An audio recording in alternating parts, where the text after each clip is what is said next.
In this video, we're going to look at the Investor Business Daily's 7 tips for investing success. Stay tuned.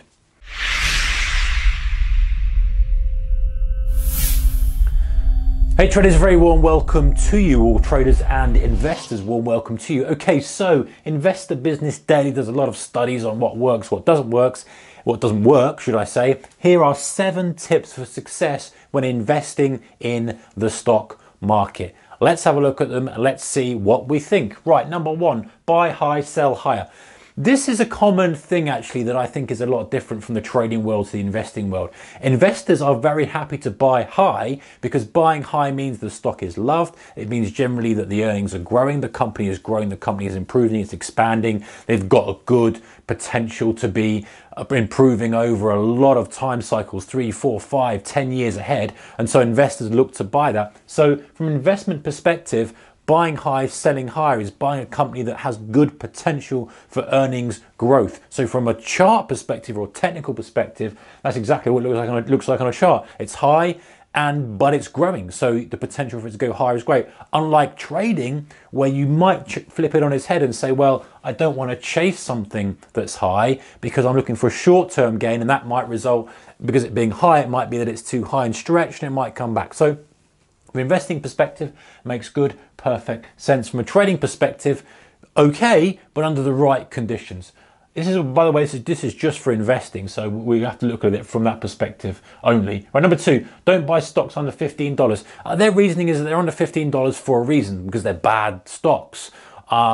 Is that true? Who knows? I think there's a lot of opportunity potentially on lower price stocks, but maybe the caveat should that be with a little bit of thing of, you know, with a caution alert. So hey, don't buy stocks under $15, or at least make sure you do a lot of due diligence of buying stocks under $15.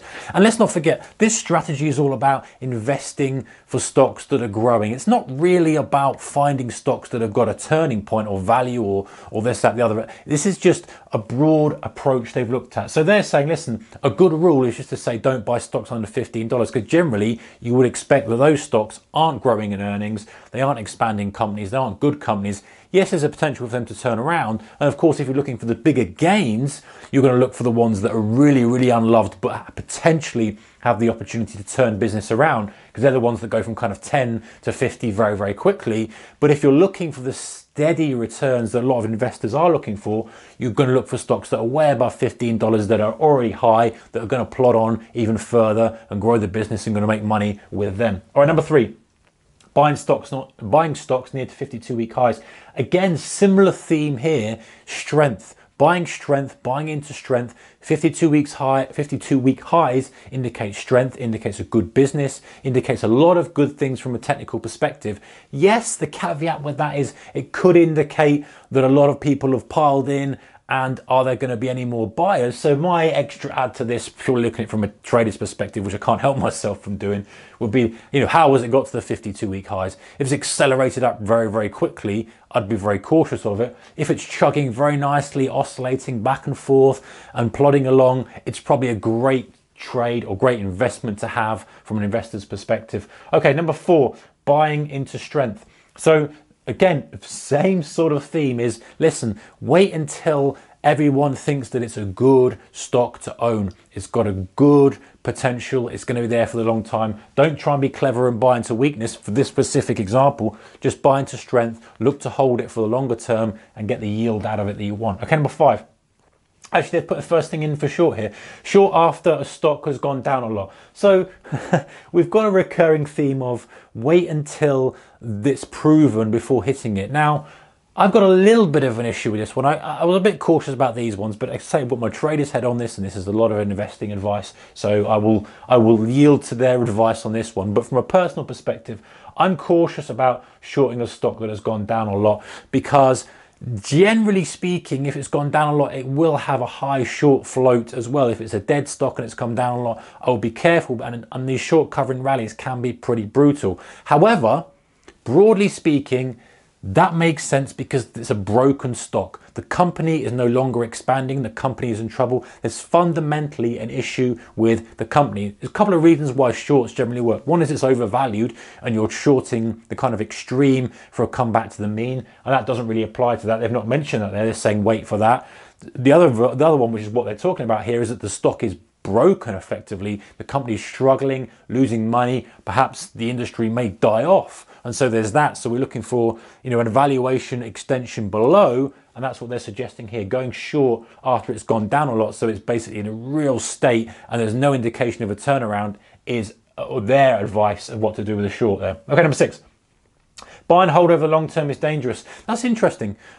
They must have done studies here that have said, hey, if you're holding stocks for the long term, it's dangerous. And my guess is when you look at a lot of kind of, I don't know what their kind of time frame is for long term here, but if you look at any chart, you'll see, yeah, you've got a bull run, but very often stocks will have brutal changes as trends change and as newcomers come in. You think about industries that have just changed dramatically over the years. Newcomers come in and take a lot of business away from the old crowd, and then they rocket up. The old crowd lose a bit of money. So, for them to say that, they're probably saying you've got to have an exit strategy in place. In other words, hey, I want to wait until I see this. When I kind of see earnings start to dip off a little bit, or earnings growth slow down, then I'm going to exit. I'm going to look for the next thing, this and that. So that's an interesting thing. Maybe some more research into that one. All right, 7. Buy stocks big firms want to own at good levels. I think that's a great piece of advice.